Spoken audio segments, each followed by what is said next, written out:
Hey folks, this is Bailey from Dank Wargaming, Hey, this is Heath with Team Table or Hawaii. and welcome to the Path to Redemption, the Warhammer 40,000 Dark Angels podcast, where our aim is to provide Dark Angels players with the tactical and hobby skills that they need in order to enjoy this wonderful hobby of ours. In this month's episode, in our new release section, we're going to look at some made-to-order goodies just in time for Christmas from Games Workshop, along with some Horus Heresy new plastics. In MetaWatch, Heath has 2 tournaments. He's going to go over his results with us. Indeed. In our main segment, we're going to recap the podcast and how it's done in the year 2022 with maybe some insights into what we're going to try and do in 2023. It's the last month of the year, so we're going to look at our hobby challenge totals. Hint, hint. There's a very clear winner and loser this year.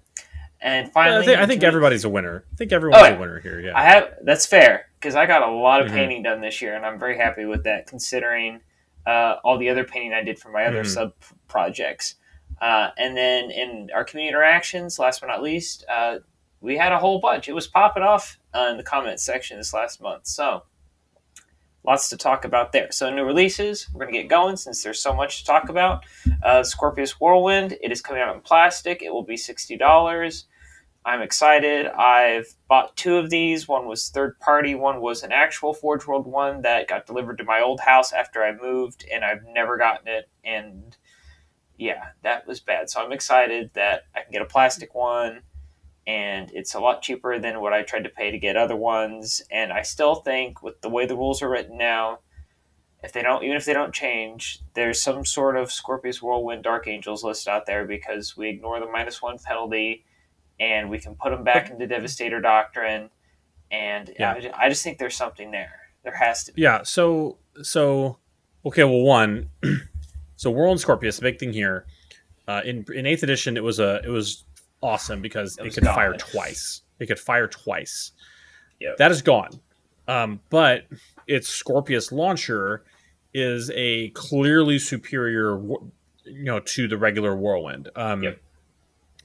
So it's a heavy 3d3, strength 6, AP2, 2 damage. Yep. Whereas the traditional Whirlwind is, I believe, it's strength 7, AP1, 2 damage. Yes. Blast and can target units not visible to the bearer. So that being said, it does not have the Whirlwind keyword. It has the Whirlwind Scorpius keyword. So it cannot be used to trigger the Whirlwind stratagem that makes people fight last. And ignore Overwatch and no Overwatch. But I mean, that's not a bad profile if you're trying to clean up stuff that's sitting behind obscuring terrain, right? Just holding an objective. So yeah, there you go. It's 170 points without any additional stuff. And a CP. And a CP, which is kind of, if you're running a battalion, you've got it, because you probably have Azrael in the battalion. But yep. There you go. So anyway, not a bad plan, not a bad choice. You can definitely make some use of it. It'll get 4 to 5 shots on average, which is good. So yeah, there you go. Well, and it helps now that if people are going to be playing Leagues of Botan and they're running that min 10-man squad, if that I don't know if that's in the list because I haven't seen any Botan lists where I'm at yet, but it's real good. Those Votan squads. Those Votan squads are good. We'll talk about that in the tournament section. But yeah, I played Votan in a honest way for the first time, and they're good. There's a lot there. Excellent. There's some made to order chapter masters. So if you have some of these old classic minis, Heath, they've like the OG plastic Space Marine Commander box that's coming out. You can get the Armor Through the Ages set where you've got the sort of original, like what we would consider the original Horus Heresy kind of style minis, and like the guy that has like just the visor helmet. You know what I'm talking about? I think I know what you're talking about. I think so, yeah. Yeah, the old armor. Mm-hmm. They've got one of the starter book Space Marine captains made to order, the Lord Executioner, the additional heroes section, like the lieutenants and the standard bearer from the Dark Imperium set. Those guys are coming back. Jump pack chaplain's an option. The librarian and Terminator armor, and then the Masters of the Chapter, which is kind of like an Ultramarines thing, but like it's got a guy with a power axe and a power shield or a storm shield, Thunderhammer guy, dude with a sword and a storm bolter. They're kind of neat. The OG So Tech Marine. this the made to order the Masters of the Chapter set. Yeah.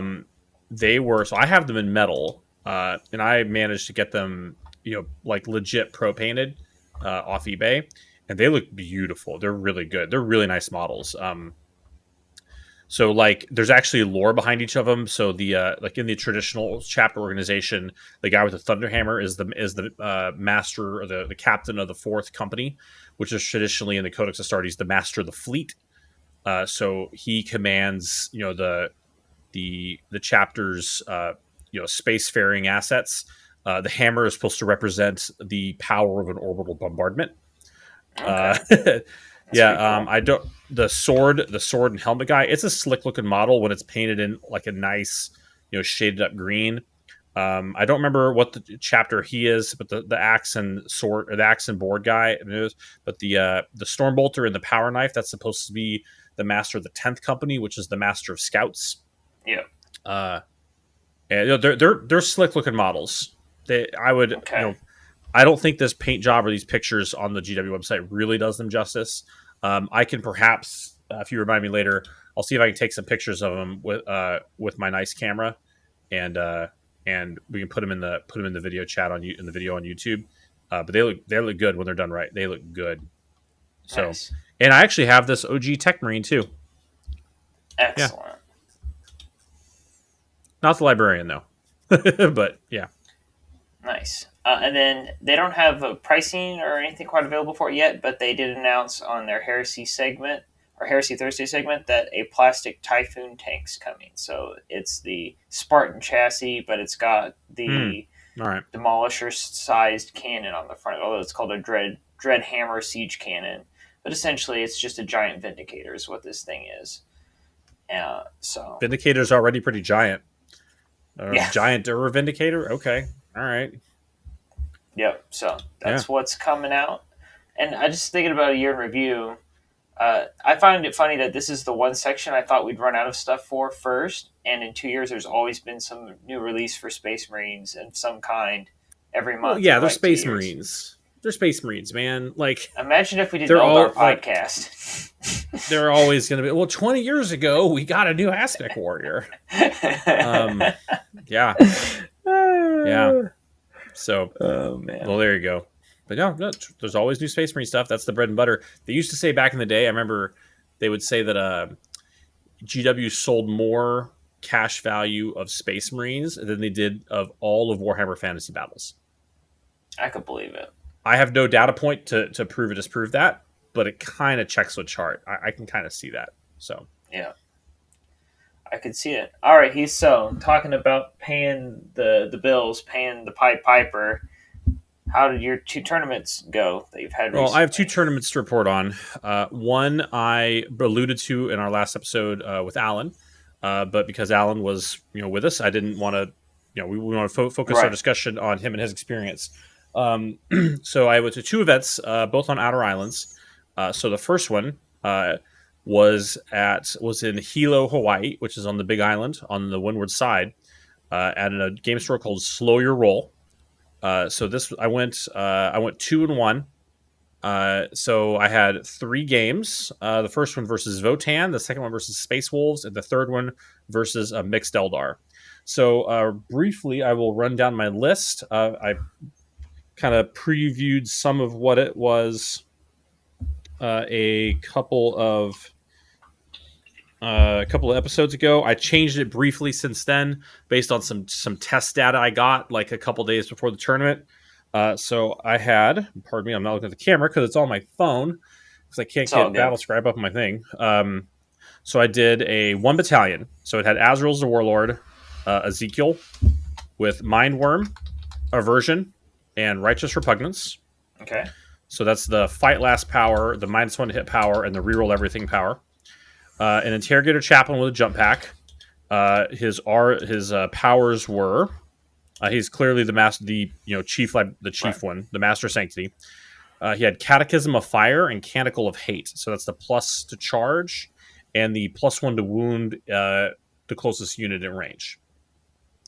Which is kind of a weird combination, but it made sense to me, right? And then his relic, he had the Benediction of Fury, and he was a Wise Order.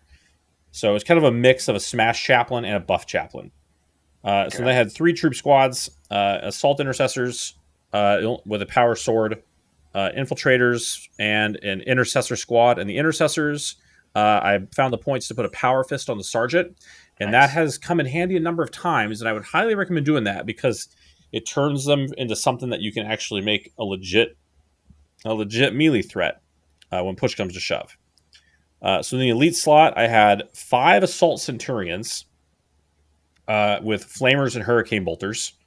One of the Centurion Sergeant, instead of the Hurricane Bolter, he had the Assault Launchers, which are the thing that let me, for 1 CP in the charge phase, hit somebody 9 inches away with either a D3 mortal wounds or you fight last and lose an attack.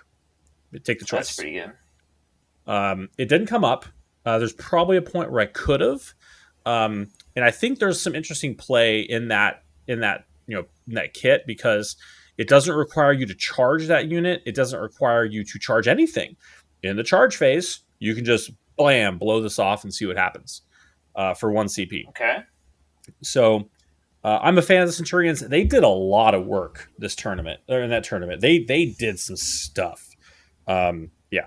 So then I had 5 Deathwing Knights, the Sergeant having the Mastercrafted Flail, and then everybody's favorite Apothecary with the Reliquary of the Repenitent. Then the heavy support slot, I had 5 Eradicators with Melter Rifles and 7 Hellblasters with Assault Incinerators. So this is a bit of a difference. The previous version of this I talked about, I had an Inquisitor. I took the Inquisitor out because I tried 2 squads of 3 Eradicators, and I didn't like it just wasn't quite enough, and so I combined them back to 1 so I could focus, just like absolutely focus down one thing. I also learned some other stuff during this tournament about how Eradicators work. I learned a lot about using this list over the course of this event. So.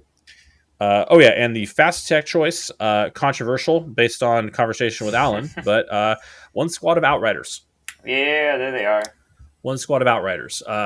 So the idea here is my testing of this list showed that it was very slow because Centurions move 4, Terminators move 5. I got nothing else really. I'm just going to slowly progress up the board at you, and I didn't really have anything that could quickly redeploy or contest an objective that's outrange or seal up a flank. And the Outriders are there basically to either charge ahead and make somebody think about an objective or block, or basically just be a move blocking tool, which is what they ended up doing. And actually to some good effect. They were just push them on a flank, sit them there and nose to tail. You can't get through here with anything that's going to charge. If you do, I'll just throw Transhuman on them, and they're probably going to survive. At least stop your melee threat from coming through for 1 turn, which actually worked. So, if they're going to get the charge on something, they're going to hurt it as long as it doesn't have armor contempt. So that's the list. I said it went 2-1. The big thing I learned about this list in my testing was that Centurions, even though they're T5 with 4 wounds and a 2-up save, are still delicate because they don't have... You can't transhuman them. So they can take shooting reasonably well, but the volume... if someone gets a dedicated close combat unit into them, they're going to die before they get the chance to swing. So what I started doing was I would screen them every single game. I just put my 5-man Assault Intercessor unit right in front of them.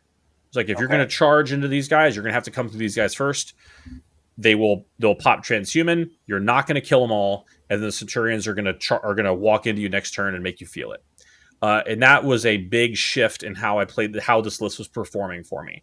So that's a good tip there. So shooting durability, they're fine. The -1, -2. You put them in cover in the beginning of the game, deployment cover. They're taking 2-up saves against -2 weapons. They're taking 3-up saves against -3 weapons. Anything worse than that, they got a 4-up invul save because Azrael's there. And they draw a lot of fire. And honestly, you want one of them to get killed so the apothecary can res it and give you like 4 free inches of movement to charge with. Yeah. So that's yeah. That's how it works. It's so. My first game was into Votan, a gentleman named Dalen. So he had, mind you, this was Saturday morning, the day that the second half of the Votan model release came out. And your boy had 2 Sagittars and a Land Fortress painted. Oh, gosh. So he got 3 colors on him. He's like, he worked out something. I'm not gonna name names. I'm not gonna imply anything, but those models were painted and they were on the table. So okay. Yeah, so he busted his butt. He had those things painted at 9:00 in the morning on Saturday. So it was a single Land Fortress, 2 Sagittars, a unit of Pioneers, which are the 3 bikes. He had 2 Calls, which are the captains, and then 6 full size, like full or 6 10-man bricks of the Warriors, which are half had Ion, half had the Bolters. Every one of them had a missile launcher. Every one of them had a railgun. Every one of them had a medipack. And they were the Emir Conglomerate, which is the league that everything gets a 5-up invul save, unless it has a 2-up armor, in which case it gets a 4-up invul save. And by God, those things are durable. Anyway, so the mission was back to my handy tablet over here.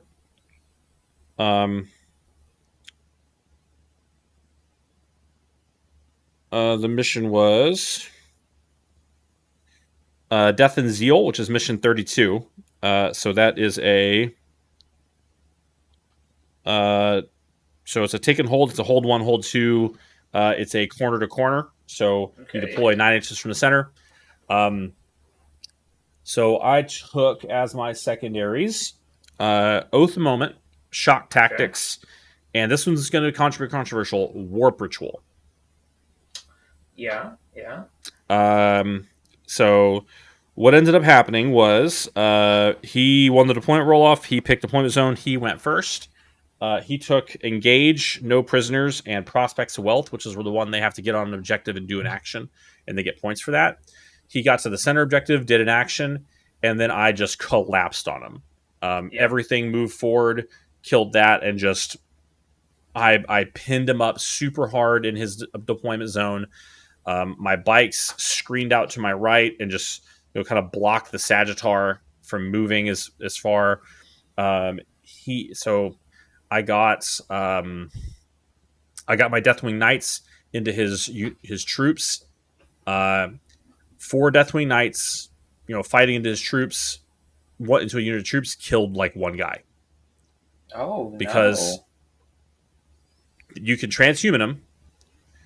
You can't reroll wounds against them, and their armor contempt. So those your maces do -1 AP, and the sergeant has 2 wounds, and the medipack means they ignore the first failed save. So I roll my flail, and he ignores the damage, goes to 0. So the flail doesn't overflow. So after that, it's like, oh, okay, well, I'm going to do everything first, and then the flail last. And then when they heal with the medipack, the guy with the sergeant with 2 wounds gets right back up. So those little bricks of 10 dwarves are durable, but he took the wrong secondaries against me. He wasn't able to flip any objectives against me until like turn 4. He wasn't able to get engaged on all fronts until turn 4. The end of turn 4, or beginning of turn 4, he broke out. Turn 5, I was tabled with the exception of 2 squad like infiltrators and intercessors that were holding my objectives. Didn't matter. I won 82 to 46. That's pretty impressive. So I don't think so. He, by his own admission, he didn't know how to use the army super well. He got better as the tournament went on. But Warp Ritual was an easy 15 points. I did it because I knew Ezekiel wasn't like The -1 to hit isn't really going to matter because he's got reroll everything calls. Righteous Repugnance is going to matter because I can't reroll wounds against him. Right. And Mind Worm, I don't need to make you fight last. You've got no fight stuff. Screw it. I'll do War Patrol. So then that worked out. I maxed it. So yeah. And then you were talking about being slow. Like, he helped you out by moving into the middle of the board and just letting you put your whole army in the middle of the board. And that's something. Yeah, I deployed right up on the front edge of my deployment zone because he had no close combat stuff. Yeah. And I just said, okay, I'm going to win the close combat fight, and I just pushed forward. I controlled more for rounds 2, 3, and 4. Yeah. On round 5, I controlled 1, but not 2. Right? So, and he had control 1 on round 2, 3, 4, and 5.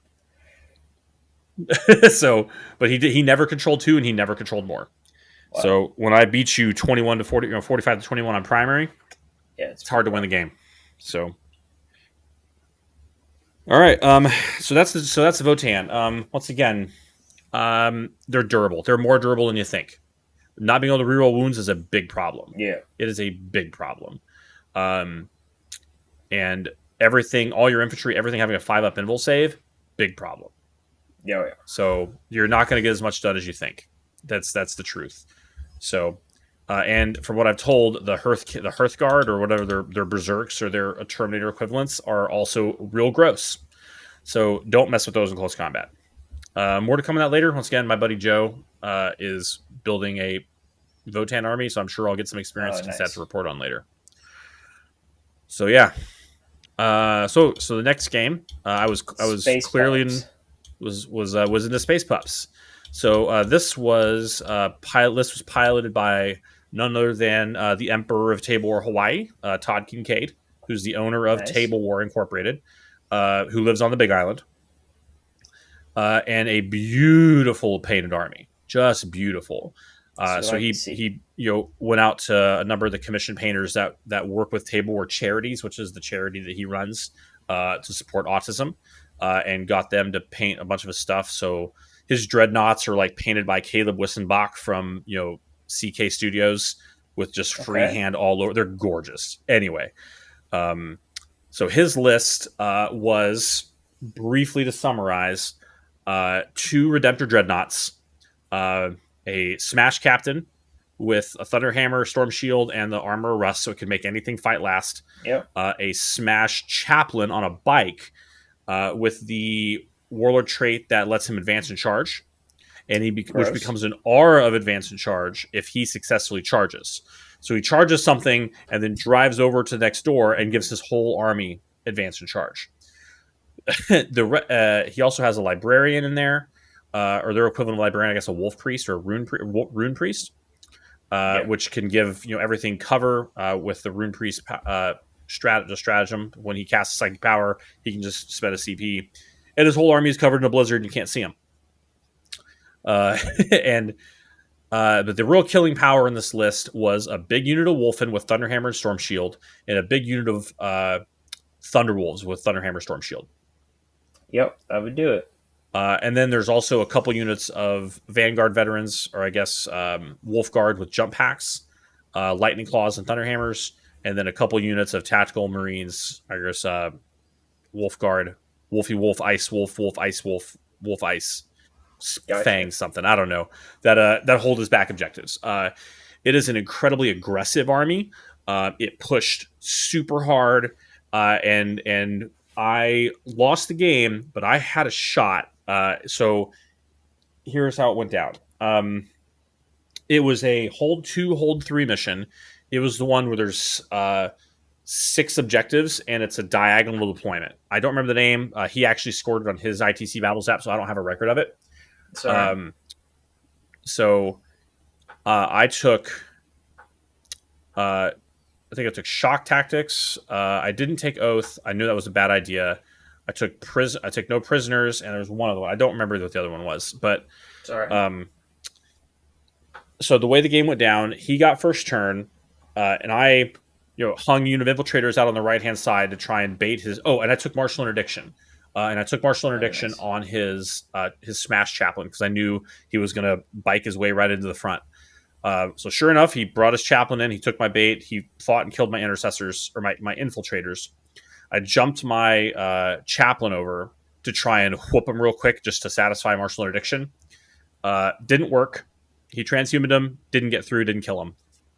My chaplain died in return because turns out when they explode sixes, it's real good. Yep. So, oh well. Then he moved over to the center. So I had moved my Deathwing Knights up about, I advanced them up maybe 8-9 inches. There was a choke point on the board, and I strung them out right in the little choke point to just hold that pass. And then I moved, my apothecary up behind him. I moved my Ezekiel up behind him, and Azrael up behind him. And then I threw Mindworm on his Thunderwolves. So the Thunderwolves were going to fight last. And then he, next turn 2, he just committed everything right into that pass. Just threw everything right at the Deathwing Knights. Right. And and because they were channeled into that little choke point, he had his Smash Captain in there, his Thunderwolves. The Thunderwolves have a huge base, so like one guy was able to get in. His Wolf in advanced, they were able to get like one guy in. And then I popped Line Unbreakable. So only one of the Wolfen and one of the Thunderwolves got to fight. Nice. That's real dirty. And that was he was blown away. He's like, "Oh no!" Yep. And the captain made the Deathwing Knights fight last. Like that's fair. Yep. But the Wolfen, they start going crazy, and they kill one Terminator. The chaplain goes, he kills another Terminator. The Smash Captain goes, he kills another Terminator. The Terminators fight, they kill a Thunderwolf. Thunderwolves go, they kill another Terminator. I got one Terminator left. Oh well, they auto pass morale. They're Deathwing. Who cares? I fall back, and then my 7 Hellblasters and 5 Eradicators turn that entire pass into a mushroom cloud. Everything died. Just the Wolfen went away. The Apothecary moved up, touched the Thunderwolves and the Wolfen and the Smash Captain with his 5-up invul with his Reliquary Aura. Oh, nice. And then the Centurions moved up. They charged in. They killed the Smash Chaplain in combat to satisfy martial interdiction. So he was sweating at this point. I was still, he got more. I got 1. I got 2, I think. I held 2 for 4 points. So next turn, and this is where the mistake I made. He had moved his dreadnoughts up that were kind of in the back to hold objectives. And he didn't kill anything with his dreadnoughts because Azrael's 4-up invul save and transhuman is great. I move the Centurions up, res one of the Centurions from getting getting killed. So to make a pretty easy charge on his near dreadnought, which was on an objective. So then I go to cast Righteous Repugnance. It goes off, and his Rune Priest denies it. Ooh. And if I had just been thinking clearly, instead of like, I got him, I pulled it off, I got him right where I want him, I would have moved my Librarian 6 inches back out of deny range. Because a critical spell that I had to have go off, I cannot take that risk. That's a very small and I did tactic. Yeah. And it hurt because now my Centurions are not rerolling hits and wounds. Like, they're Centurions. Who gives a crap? Well, the thing is, when you're planning on charging a Dreadnought, especially a Space Wolf Dreadnought, they're -1 damage, right? So you're going from doing 3 damage per hit to doing 2 damage per hit. And I took that Dreadnought down to 2 wounds left. And, -3 AP, he still gets a 5-up save. Sorry, -4 AP, he still gets a 6-up save. So he saved a couple. He had 2 wounds left. If one more had gone through, the Dreadnought would have died. I would have held that objective. And he would have had a lot of tough decisions to make. Because instead, the Dreadnought got to fight, and when a Space Wolf Dreadnought punches you, you die. because he re-rolled a whole bunch of stuff. He rolled a whole bunch of sixes, got a whole bunch of additional hits, and D3 plus 3 damage kills Centurions pretty efficiently, Yep. even with an apothecary. So now my Centurions are dead, and there's still 2 dreadnoughts there, and I kill one with shooting. But now, my big, powerful offensive unit is gone. My Deathwing Knights, I didn't have, because I rezzed a Centurion, not one of the Knights. They went over with Azrael to try and clear off another objective. If I had just thought to make that key little tactical move, the smart move with my Librarian to get that spell off, that whole side of the board would have flipped. Now he's got 1 Dreadnought. I've got 5 Eradicators. And I've got 4 Centurions, and he's got 2 tactical squads, and it would have. I would have flipped the primary and started pushing out, and been able to run that side of the board, and I would have got more points on martial interdiction. So I don't have the final score for you, but it was 80 something to 60 something. And that was the key mistake that I think lost me the game. I had a shot. It wasn't a great one. He's an incredibly talented player. He's very detail oriented, as most Space Marine players should be.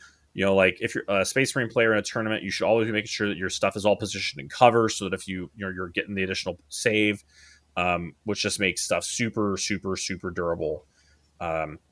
And he won. So he won that matchup, which once again, well deserved. I made a mistake, but I made him work for it, and I had a shot at it. We talked again. He was at this other event I went to, and he was like, "Yeah, well, I thought that was you got me. You had me right where you wanted. I didn't even see it coming. You whooped that whole center force out of the army, and I was screwed. Until that one thing happened. I was like, yeah, well, my bad." So anyway, so that's how that went, guys. Space Wolves are real good. They are not top meta. They're not Blood Angels, but their damage output is just crazy, because they will, their normal chapter tactic, right, is +1 to hit. So they hit you on 2s or 3s with Thunderhammers on the charge, and you put them in the Assault Doctrine, and they have a bunch of tools to get themselves into the Assault Doctrine cheap and early, and they're exploding 6s.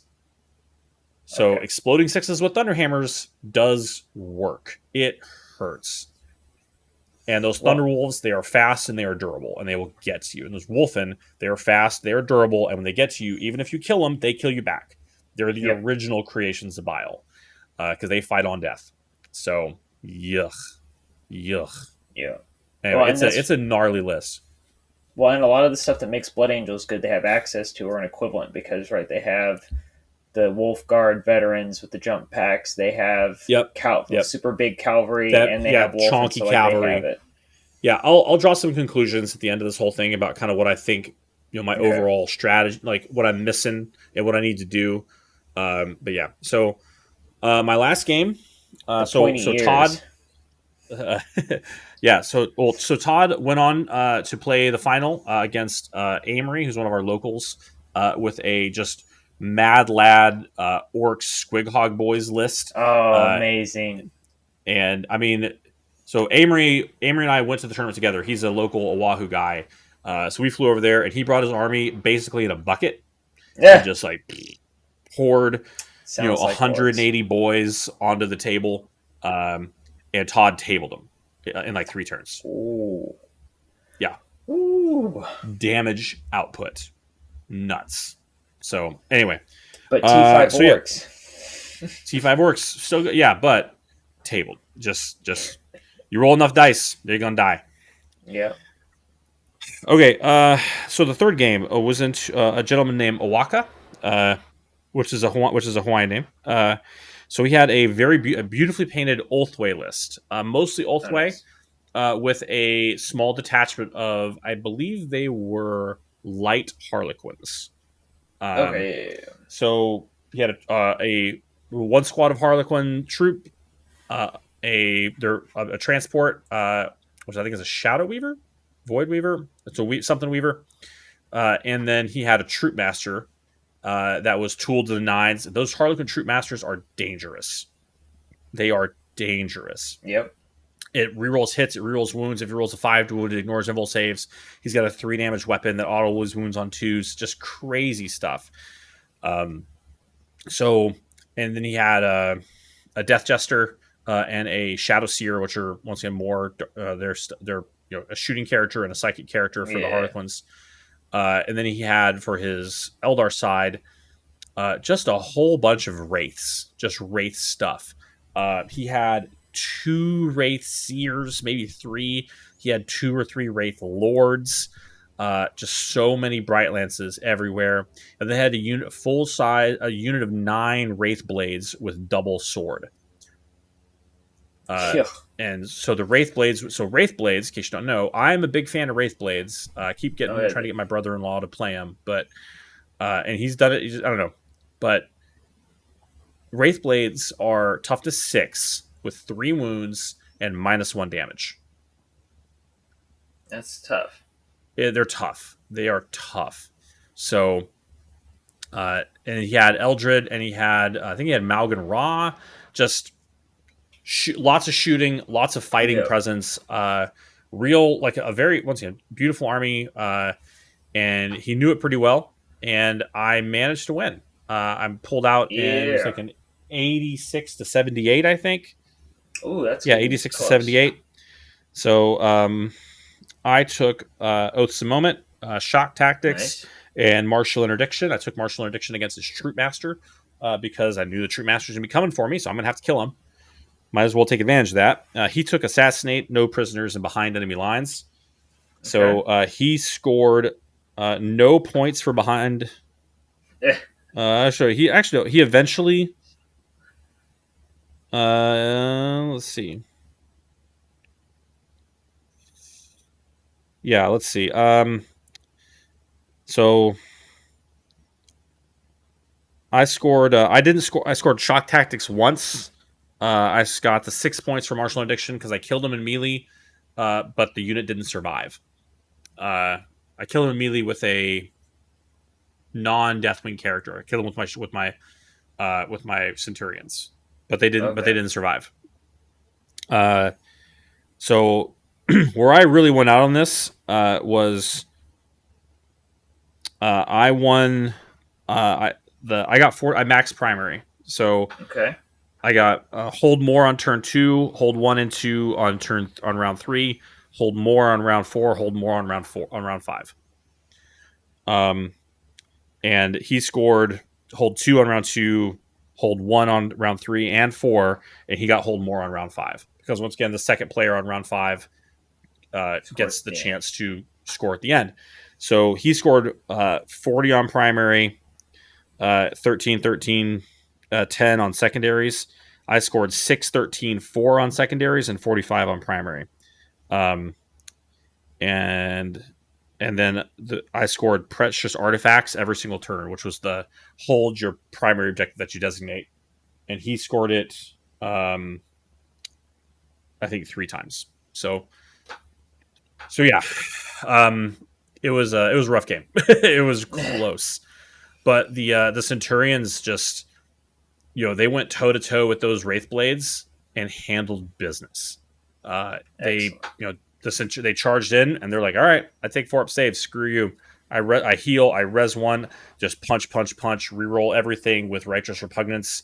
They beat the Wraith Blades into the ground, which was stunning. The Hellblasters and the Eradicators killed a bunch of killed the Wraith Lords. My Outrider bikes killed the Harlequins. Because he charged them, they survived. Shoot, Fellbox, shoot, charge, boom, go. It was just a scrum of a game, and it was I was mentally exhausted afterwards, but it was very close. So yeah, but once again, and it's round 3.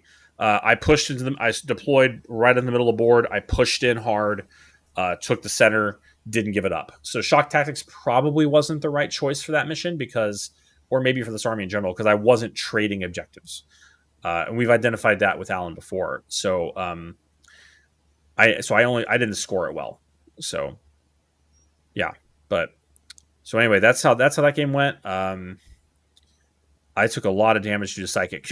Like I lost. Yeah. I lost a lot of damage to the psychic, but the Deathwing Knights were actually very helpful because they were able to handle the Wraith Lords pretty effectively with their, being able to, reroll wounds against vehicles and monsters, and Yeah. with the stratagem to get the +1 AP, +1 to wound, that was very important. So yeah, it was a good game, and yeah, everyone over there, real good. There's a bunch of cool armies. So that's how Hilo went. I think I got fourth overall out of like 12 or Nice. something. That's good. So yeah, and then big props to my boy that let me stay at his house. So who's Yeah, that's another very dark? important. Who's a Dark Angel player. Apparently, he was the top ranked Dark Angel player in like 2016 or 2017. Oh, Um, nice. so yeah, yeah, there we go. That's what that was. Hold on, I gotta get together for my. Where'd my phone go? There it is for my second list. All right, so Well, yeah, well, any uh, questions about that list or what it did or how those matchups went?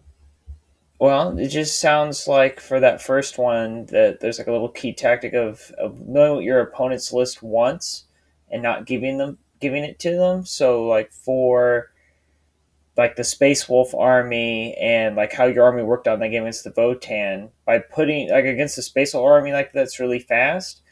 If you deploy like say you have your infiltrators and you had or something like that out front and you had a lot of your army back, you're literally asking them to come pin you in your deployment zone because they're going to charge whatever's in the mid board and then they're going to use that to springboard into the rest of your army and like pin you in. And that's Yeah, and the Votan guy kind of did that to himself where he let you do that to him by going into the middle of the board and you were yeah, under threat of that against the Space Wolf player. yeah. So the Spaceful player, he deployed very conservatively, fairly far back, and the terrain. I mean, I'll see if I have some pictures of it I can post up. The Okay. terrain wasn't such that we could really draw. So he deployed to counter my shooting on turn one, which is very smart because I had a lot of shooting. Yep. And I intentionally put my infiltrators on my side to try and get one of his units out so I could jump it. Um, and so the first 3 turns played out pretty much how I envisioned. Um, one of the things that the Spacewell player did that I thought was really neat was he used single model Cyberwolf units. So his fast Oh attack yeah. choice, which is he just like 20 points for one little wolf, and that holds an objective. Yep. So I actually was able to, yeah, I was able to redeploy. I think the infiltrators like lost 2 guys. They fell back. I pulled them off the board with guerrilla tactics. I dropped them back in on turn 3 in his backfield to try and charge that Cyberwolf to kill it and knock off the objective, which didn't work out quite the way I wanted because that was my only other shot to manipulate the objective in his backfield while my whole army was stuck in the middle fighting him. Yeah. So I was like, well, do I shoot it or do I not shoot it so I can charge it? Because if I Mm. kill it, I won't charge it. I won't get on the objective. But if I fail to charge, so I elected to charge, not to shoot it, so I could charge it. I failed to charge. I rerolled it. I failed to charge again. Next turn, I got up there. I charged it and I fought it and I killed it. So, and I was obsec, so I took it over anyway. But yeah. So the thing that army lacks is speed. It's the ability to project pressure and power forward and out. Which was something I knew, uh, but I hadn't played or tested really into that, like just playing a hold 2, hold 3 mission against an army that could put that much forward pressure on me. Right. Um, so yeah, so knowing that, that's one of the reasons. So like in between these 2 tournaments, I said, okay, well, I'm going to go back to Raven Wing. I designed a bunch of lists. I tested a bunch of lists. I came to a realization that I didn't have enough practice with Ravenwing to make it work. Mm. Yeah. So I had a crisis of faith, and I went back to a Green Wing list 1 week before the tournament, like 9 days. I was like, I played a couple lists with this Raven list. They just slayed people at my local game store to the point where they're like, "Did you bring that list?" It's like, yeah, I'm sorry. I'm working on I'm sorry, man. I'm working on a tournament. But I kind of had the feeling that into a really, into somebody that really knew the movement phase and could blunt my first turn of shooting. it wasn't going to work, especially because this tournament where I went to in Maui, which is the next one, was a LVO prep, and it featured player placed terrain. Okay. So you can basically design your own deployment zone. That's not too bad. Yeah. So I liked it to go a little more slow, a little more sturdy, and a little more reliable. So here's what this list was. If you're ready for that, Let's go for it. let's do it. So this one, I had once again a battalion with Azrael and Ezekiel, same configuration, but instead of the chaplain, I had a Primaris Tech Marine. Okay. The Primaris Tech Marine had Master of the Forge, so he's the leader Tech Marine. So he auto heals 3 wounds on any vehicle. He also had Rights of War and a Vox Espiritum. So the Rights of War, obviously, so he has a 9-inch OBSEC aura. I did that for a specific reason because we knew what missions we were playing ahead of time. We were playing mission 11, 12, and 22. And mission 12 is the one where you have to plant and defuse bombs. Okay. Pretty and metal. So the planting bombs action completes in the beginning of your next command phase unless you have OBSEC, in which case it completes at the end of your turn. So the idea was I take an OBSEC, something that can make things OBSEC, so that the other stuff on my list that has core, as an alternate use case, if I'm moving forward, can slide off to the side, plant a bomb. And those bombs were worth 4 victory points each at the end of the game. In my test game, that actually came in real handy, so that's why I decided to lean into it. So that's the HQs. Another character was I had an agent of the Imperium, which was Lord Inquisitor Kira Draxus. I've talked about why I like her before. She has a targetable smite. Her warlord trait she has to take lets her re-roll anything. She can re-roll 1 hit, wound, save, psychic test, or deny per battle round, which is clutch. She also has another thing that you might not know. She has can pick from the not Interromancy, but the Telethesia discipline, the Inquisitor discipline, which the only useful spell for her there is a spell that denies Overwatch. That's useful. Which can be useful in some use cases. And she has a piece of war gear that if she charges a unit, they get fight last. Also good.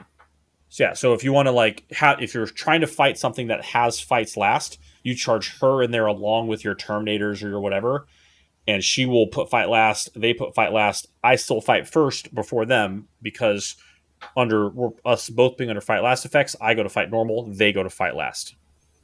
Yep. So that's the uses there. None of that came up because I'll tell you. But yeah. So troops, I had an assault intercessor squad with a power fist on the sergeant, which was relevant. I had an infiltrator squad, and again an intercessor squad with a power fist on the sergeant. So elites, 5 relic terminators, 3 chain fists, 2 lightning claws. Okay. Then a redemptor dreadnought, with loaded to the nines, plasma incinerator, hand onslaught cannon, Icarus pod, stormbolters. Just an absolute chonky boy. And then a Leviathan dreadnought. Nice. So the Leviathan dreadnought, I took him with a Grav Flux Bombard, which is it's a 2d3 shot, strength 8, AP 3, 2 damage gun. That's blast. If you're shooting at something that has an armor save of 3 or better, the damage goes to 3. Yep, very useful. And then his chest guns were Volkite calibers, so it's basically combined with the 2 of them. It's heavy 8, strength 5, AP 0, 2 damage, does him 1 mortal wound on a roll to 6. And it's a 40-inch range. So that's great for shooting into chaff, blah, blah, blah. And then a Leviathan Siege Drill. And the Leviathan Siege Drill has a Meltagun on it, for 1, and 2, it is strength times 2, which is 14, AP 4, 2d3 damage, and it's flat 6 damage to vehicles. Yeah, I'm about it. So, there you go. The only issue with Leviathan is he's not core. Yeah. So, okay. But I have a Tech Marine who can give any vehicle +1 to shoot with ranged weapon, +1 to hit with ranged weapons. So if I stand still, he gets +1 to hit. If I move, Tech Marine buffs him. He still gets +1 to hit. If I want to charge, Ezekiel throws Righteous Repugnance on him, which does not require core. Now he is just going to wreck house. Yep. With that. So Silent King, best of luck, man. We're gonna rumble. So then I had an attack bike squad, 2 attack bikes with multi-meltas. So I only had points for 2. Then 5 Hellblasters with assault plasma, and a repulsor executioner. Yeah, there it is. Yep, with a heavy laser destroyer, Iron Hail heavy stubber, Icarus pod, just everything I put in that thing. I wanted to use that model I painted. Exactly, it's 320 points. It did pretty good. I have some thoughts about it, but that's the list. The Hellblasters go in the repulsor; it keeps them safe. Repulsors and Leviathans both have the smokescreen keyword, so for 1 CP you can make them -1 to hit. Very good. And I actually did that a lot, so then that was very useful. Thoughts, questions, comments, concerns? Well, I know we spent some time talking about this a couple days before you went, and I mean that's about as close as we could get for the points. Like you were talking about with the bikes, it's like there is just 2 of them, but they couldn't run plasma inceptors in there. You didn't want to run. You wanted to have some more punch than trying to run inceptors with assault bolters. You didn't want You didn't want any other kind of bike. You were looking for some high hitting punch at that points value, and that's really the only thing that fits in that points value that you had. We talked about maybe dropping them to put an impulsor out there to try and put the Hellblasters in that and have like a third piece, but again, an impulsor doesn't have if you're looking for punch, impulsors don't have punch. It doesn't really move stuff around. Impulsors can have some punch, but it's all anti-infantry, like AP1 punch. And I'm souring really quickly on AP1 weapons. They just don't do a lot in this day and age. So yeah, if you pay to put the Iron Hail and the stuff on it, like an impulsor can get 20 shots. Which isn't bad. Like into Xenos, it's great. It bounces off Imperial power armor like soft rain. It does. Yeah. They just do not care. So all right. So here's how this went down. I will preface this with this did not go well for your boy. I had the first 2 games were very close, very technical. I'm proud of I'm happy with the way I played. Round 3, I got rolled. No. I was beat on the in the design phase. We'll get there. So round 1, let's go around here. Round 1 was to a gentleman named Dylan. Once again, so this tournament was on the island of Maui, which is a little bit east of Oahu. So this was hosted by a shop called Dylan's Cards and Games. It was put on by the TOs, a gentleman named Joshua Kulavi Sutherland. So I cannot speak highly enough of how this event was organized and run. Small event. Once again, it's Maui. There's not a lot of people there, but we had 6 people flying from Oahu, and Todd came over from the Big Island. So we're working on building an actual Hawaii tournament circuit. So we'll have 6 events throughout the year to kind of get a store champion from each place, and then have probably a championship invitational the end of the year before LVO to kind of like crown a Hawaii Hawaii champion. So Josh, me and my boy Joe flew over there. He picked us up from the airport. He took us to the hotel. Me, Joe, and Todd all split a hotel room at this place called Kula Lodge, which is right down the road from the place. So this is upcountry Maui. So we're 3,200 foot of elevation up the west slope of Haleakala, which is a volcano. It was cold for Hawaii, y'all. It was 55 degrees at night. So I had to wear pajama pants, which is rare. We're supposed to hit 0 by Christmas. We're going to be that's not okay. I'm not okay with that. You see, I'm not okay with that. I'm not okay with that.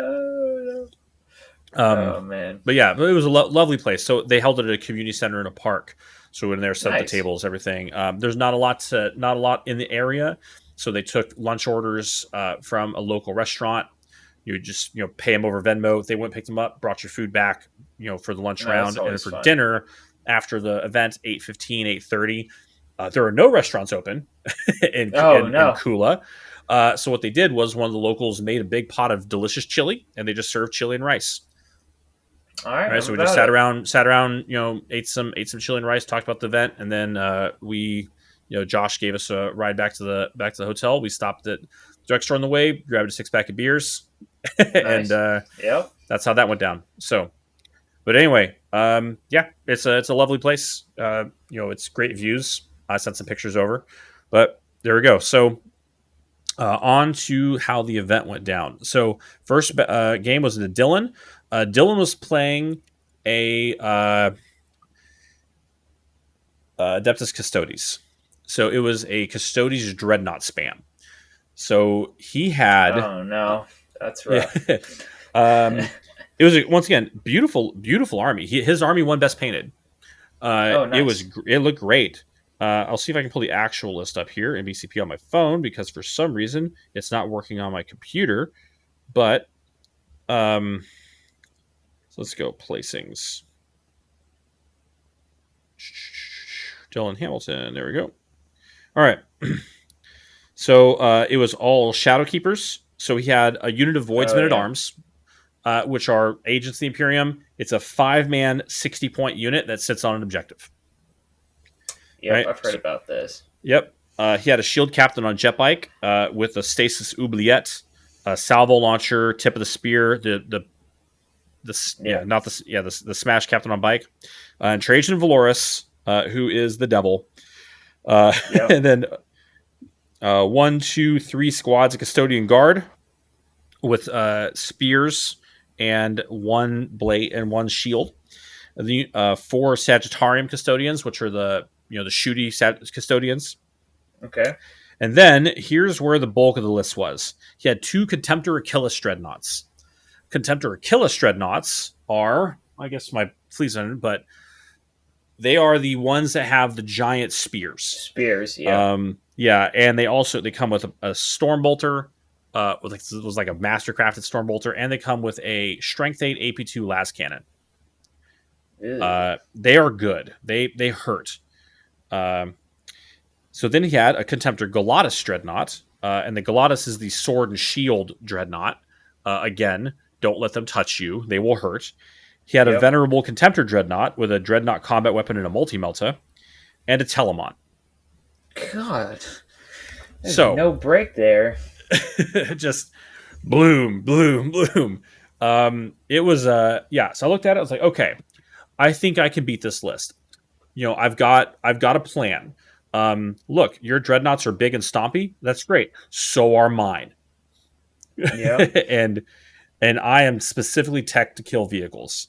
So I took banners and martial interdiction, which I picked as Dawn Eagle Captain, and psychic interrogation. So I've learned about taking psychic secondaries. Warp Ritual, you have to be in the middle of the board. Psychic interrogation, you do not, and it actually scores more points. There you go. So psychic interrogation, that's why the Inquisitor is in the list. She sits there behind your Terminators and casts Psychic Interrogation, 1 Warp Charge Force spell, for which she has a reroll because she has the Warlord trait. I get 3 points. I do that every turn.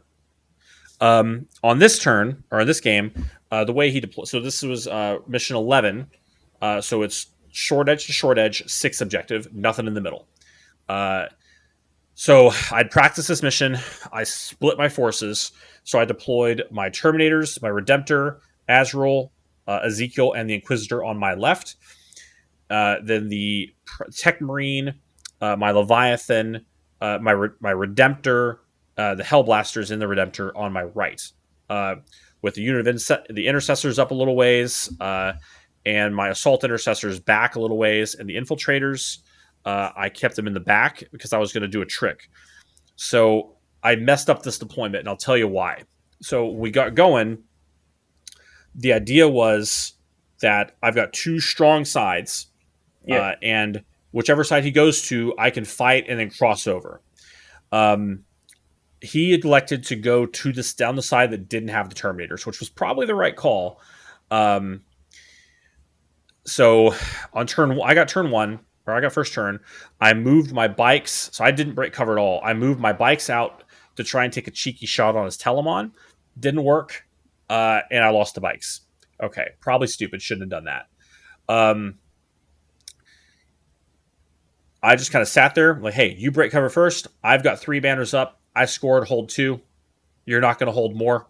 I'm good. I can do this all day. If you, as soon as you bring that character within 24 inches of me, I'm going to start pulling Psychic Interrogation, and I'm going to get 9 to 12 points out of it. You've got to close the gap, and as soon as you do, I'll be able to hit you first probably. So he obliged. He kind of started shifting over to my right, his left, and that's when I realized that Ezekiel, who has the reroll everything spell, was deployed on my left. So I wasn't able to put rerolls on my Leviathan, which is on the right. Ooh. So with this list, I should have deployed that Psyker on the right. I put him on the left because I thought maybe he was going to be there to back up the Terminators in case they came down that way. Well, I had to have Azrael on that side and their Deathwing Terminators. They don't need that. I can get them reroll everything with 1 CP because next to Azrael, they reroll everything with his command phase ability. And if I put him in the Assault Doctrine, they're going to reroll everything into vehicles. Yep. So that was a deployment mistake that, once again, might have cost me the game. So he started moving up my right. My repulsor started doing its thing. My Leviathan started doing its thing. I hurt a Dreadnought badly. He closed. He didn't hurt anything in mine. Went off again. I killed 2 Dreadnoughts. He started to sweat, and his characters are in range. I'm starting to do the Psychic Interrogation, and he's like, I got to commit. We got to go. So he pushes in. He sends Trajan Valor. He's shooting my Leviathan. It pops smoke. He doesn't hurt it. It gets healed. So he sends Trajan Valoris in. Trajan hits the Dreadnought and hurts it pretty bad. Knocks it down at the end, and then he knocks down to 7 or 8 wounds. The thing has 14. I fight back. It bounces. He transhumans. It bounces off his invul save and his transhuman. Oh. God dang it. Okay. So he pops his Moment Shackle and he fights again. He knocks the Dreadnought down to 1 wound. Ooh. Okay. And now I'm all right, I've got Trajan Valoris in combat with him. He's going to fight first next turn. I don't have enough. I can't shoot him. My shooting with the Dreadnought's not going to be effective in combat. So what do I do here? And then I thought, hey, Dark Angels can fall back and shoot, can't they? I wonder if that applies to everything, or is it just infantry? Turns out it's everything. So what I do is command phase. The Tech Marine puts +1 to hit on the Dreadnought. I fall him back out of combat. I pay 2 CP so he can shoot. I heal him 3 wounds. Now he's in the second bracket. So he's hitting on 4s, +1 to hit. He's hitting on 3s. Everything goes into Trajan. Yeah. Trajan shrugs it off. No. Melt-A-Gun, Volkite, Grav Bombard, everything. Trajan shrugs it off. Okay. Obi-Wan Kenobi or Luke Skywalker. Yeah, some Luke in that movie we won't talk about stuff. Yeah. Yeah. So then it's okay, my Redemptor, my repulsor is right there. Right? So I've got a crossfire across the middle of the board. My Redemptor was hurt pretty bad, but once again, it didn't move. It's got reroll everything from Azrael. I can shoot across the board at his Dreadnoughts, which I'm doing. And the repulsor shoots, it doesn't kill, right? Because 2 shots, a lot of damage, hitting on 2s, wounding on 3s, no rerolls. And they got a 5 invul save. It's D3 +3, which is good, but it's not quite good enough. So I don't kill another Dreadnought. And I put the main gun into them, and I put everything else from that repulsor into Trajan. Shrugs it off. So Trajan Valoris eats the combined shooting output of a Leviathan Dreadnought and a Repulsor Executioner and does not care. At this point, I want to point out, if you've been following along, my Hellblasters are not on the board. They're still inside the tank. The reason why is because Custodies have a stratagem which will prevent you from getting rerolls against something. It's a once per game stratagem. And I was like, I can't put Hellblasters out and shoot Hellblasters until that stratagem has been baited out. Because if I do that, then I'm going to lose all the Hellblasters to overheat. I know it. If I can't reroll with them. Right. So I was like, so I kept him in to keep him safe from all the dreadnoughts. The next turn, Trajan walks into the Leviathan, kills it. The dreadnought shooting kills blows up my Redemptor because it had taken 6 damage at that point, and it was down to 10. The Custodian Guard charge, they had moved onto the objective that my intercessors were sitting on, outnumbering me because Custodians count for 2, so there's 6 to 5. So I lost that objective, I lost that banner. So I push back in. I've got a Power Fist. I'm gonna see if I can get in there and fight him. That didn't go down well, and just everything at that point kind of collapsed on that side. So when the Redemptor blew up, the Repulsor blew up, the Hellblasters jumped out into the building, and it still didn't really help. So I lost that objective. I lost that banner. His Bite Captain came out. At this point, I had once that stratagem had been baited out when I shot my Repulsor into something. My Terminators broke cover and started moving across the board to the middle because I was trying to get him to charge his Bite Captain into him, and he didn't take the bait. So I shot the Redemptor, and so I shot the Redemptor into his unit of his Custodian Guard that was lookout sirring for the Bite Captain. Didn't kill him, and one guard with 1 wound left. I went to charge the last turn. I went to charge the Bite Captain with my Terminators. It was a 9-inch charge. Because he had a unit of infantry there next to him, he used a Tankful Grenade, made it 2 extra inches. I rolled a 9. I didn't roll an 11. And getting in there to kill and those Terminators would have gotten in there and most likely killed that guy. So that's how the game went. So I can tell it's very technical. That's just the way you've talked about it. It was a very technical. Listen, I was happy with the way the list worked. I made a deployment mistake. The other mistake I made was because it was player place terrain, I put a line of sight blocking, obscuring, bottom floor blocks line of sight on one side of the board. I put my Terminators behind it. This is a mistake I made every game. I deployed the Terminators too conservatively, and I didn't move them out fast enough because I felt I needed to. I only had 5 of them, and I didn't have an apothecary. I needed to get their line of sight. I needed to get their shooting out of line of sight before I could expose them because they needed to kill my martial interdiction target, and I didn't cause that to happen effectively.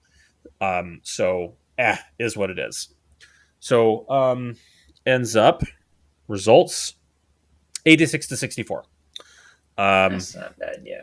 So not terrible. If I got martial interdiction, would have been a lot better. But I was reasonably happy with the way it worked. I picked up my infiltrators. I dropped him in his backfield. I charged, killed all of his voidsmen off his objective, tore down that banner. But he had his little Adrosite custodians or Sagittarium custodians came back, just walked back in and cleared my infiltrators right off that objective. So, yeah. Anyway, so okay, perfectly fine, happy with it. Second game, Raven Guard. This was the one I was hoping you were going to play when I looked at the list. I was like, I want to hear how this went. So I played into a gentleman named Tony with a gorgeous Raven Guard army. Oh, yeah. He didn't win Best Painted, but he won Renaissance Man because he had the best record and the best paint score. He was actually tied with the guy who won Best Painted for paint score, and it was a gorgeous army. Nice. Every one of these 30 Vanguard veterans had a Forge World jump pack. It was all edge highlighted perfectly. Nice. Chef's kiss. So Raven Guard successor, Whirlwind of Rage, Born Heroes. Chaplain on bike with mantra, benediction of fury, exhortation of rage, all that stuff. Captain with a jump pack, chapter master, rites of war, teeth of terra. Sounds about right. Two squads of 5 infiltrators with helix gauntlets. 1 squad of 5 intercessors. Then 10 Vanguard veterans, 5 lightning claws, 5 thunderhammers. 10 Vanguard veterans with lightning claws. 10 Vanguard veterans with lightning claws. All of them have jump packs. Then 3 squads of eliminators, or 2 squads of eliminators, and 6 eradicators. Yeah.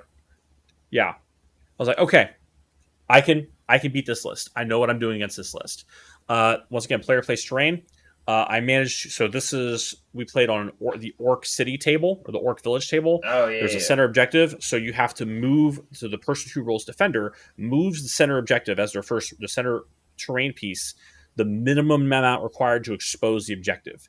I did that, and in doing so, set up a kill box on my side of the board. So if he was going to hold the center objective, the unit doing so was going to be exposed to my fire. He saw it and went, "Oh crap!" And then he deployed everything else. He combat squad a bunch of stuff, put his 10 lightning claw guys in reserve. I deployed on my side. I think I fixed my deployment. From before. Okay, I knew I did that wrong, so I swapped that around. I put Azrael, Redemptor, Terminators, Inquisitor on the right. Zeke was with them, but he was further back because I put my other blob in the middle, and back, with fire lanes down on each side. And then I had 1 unit of intercessors cheated up right next to a building to try and get him to charge out early and expose himself. Which he looked at it, said, "I know this is a bad idea," but then he did. So I sacrificed. So he went first. I sacrificed my 5 infiltrators. He charged him with a bunch of guys, and then all of my shooting went into them. My Leviathan walked up, righteous repugnance, smashed the rest of them. So he didn't flip an objective. He took secondaries. He took let's see. I took martial interdiction, banners, and psychic interrogation. He took shock tactics, assassinate, and secure or sabotage, which is their plant a bomb on an objective thing. So he had to get shock tactics, which I knew he was going to try and come early and aggressive and flip objectives on me. But the Vanguard vets aren't obsec unless the captain comes with them. So I picked martial interdiction on the captain. Right. Unfortunately for me, he knew more about Dark Angels than I thought he did. So when I told him I had a secret objective, he said it's probably martial interdiction. I now just got to figure out who it's on, and I start sweating. That's not good. That's not good. Oh man, yeah. So turn 1, he pushes 1 unit forward, and then I take some trash fire. My dreadnought takes a little bit of fire. Oh well, I heal it. The dreadnought walks forward. Both units of eliminators get whopped. The unit of infiltrators in the center of the board get whopped. My bikes move forward in the turn, and he had a unit of Vanguard veterans behind on the roof of the building behind a big piece, so I couldn't see him in the front, but I was able to develop a line of sight from the side. 4 multi-meltas into him. Ooh. So AP5. I don't care if you're in cover. I don't care if you're in contempt. You're gone. So half of his, that unit went away. So I took a bunch of his trading pieces out fairly early. So then he just okay, well, I'm gonna have to throw another piece into that meat grinder and watch it get whooped. So eventually, what he managed to do was push a unit of Thunderhammer Shield veterans forward. They got contact with my assault intercessors that were holding that objective. Killed them. So I think on turn. Let's see where to go. Yeah, on battle round 3, the beginning of battle round 3, he flipped that objective, my left-hand objective. And then I took it back. Battle round 4, he flipped it back. Round 3, he dropped in with his lightning claws. He flipped it. I flipped it back. He flipped it. And then I was starting to run out of resources, so I dropped my Hellblasters out, moved them up. turned my Redemptor Dreadnought into a lieutenant. Azrael is there. Reroll ones to hit, reroll ones to wound. Overcharge them without super overcharging them. AP5. Good night. They're all gone. There's one guy left. My Hellblasters charge in. My Tech Marine charges in. Now I have OBSEC on the objective, and I take it back. But he took the banner down, and Yeah, that always stinks. yeah. So I scored 3 points for Psychic Interrogation every turn. I got 2-1-1-2 for banners. I might should have got 2 more for banners. I don't know if I can. I don't know. Nope. I scored that right. Yeah, because I had 1 banner for the last basically 3 turns of the game. I scored, and then he correctly read that his jump captain was the martial interdiction target. And then because he just kept pushing guys in the middle, I would ace him, push guys in the middle, I would ace him. And then he had his captain in the middle, and he's like, is it the chaplain or is it this guy? Is it the chaplain or is it this guy?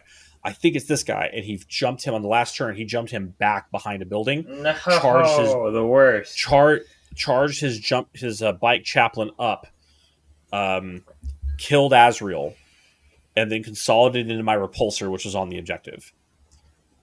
But I saw this coming, and I used on turn 5. I moved my Tech Marine up, moved some other stuff up. The Redemptor, which was down to 1 wound from Eradicator fire, got healed 3 times, back up to 10 wounds by the end of the game. The Redemptor moved in, charged his chaplain, stomped it. My repulsor, which he tagged, used the Grav Pulse stratagem from the Space Marine book. 1 CP can fall back and shoot.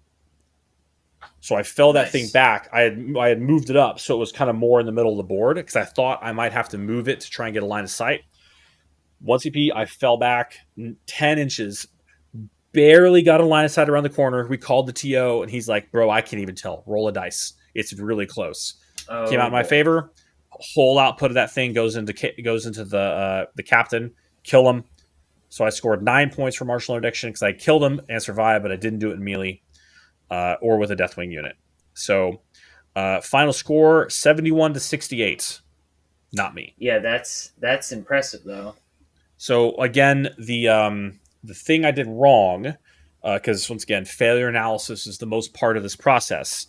I'm not going to talk about dice rolls. I'm not going to that. Like the failure analysis, like what did you do? What is within your power to control?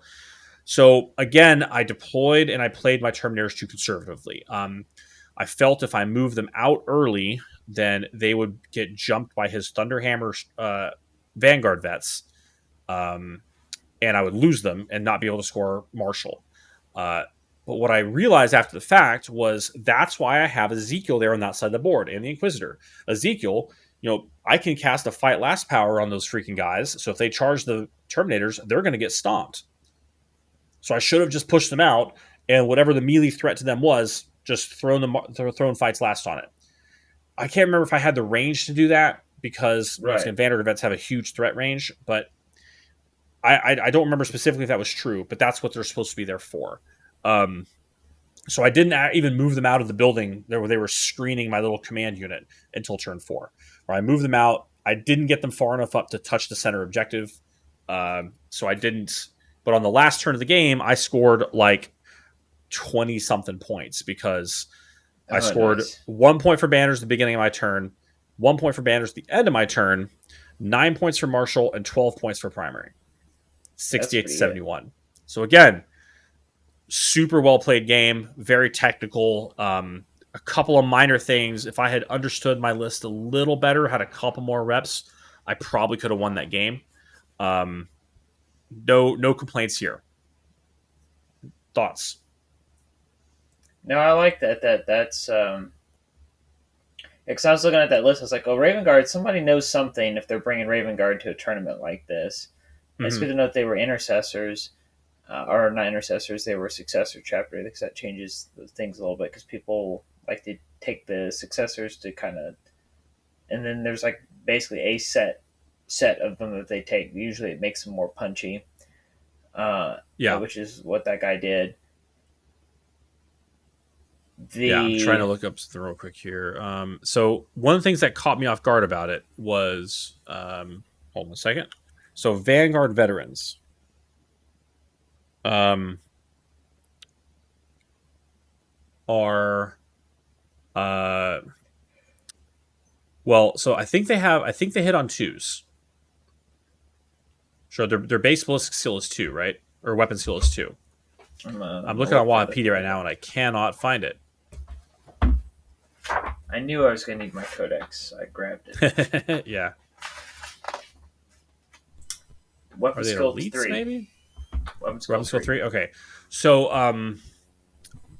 so yeah, so with Whirlwind with Born Heroes, they get +1 to hit. So those Thunderhammers hit on threes on the turn they charge, and they explode sixes, which is also really Yep. good. So Yep.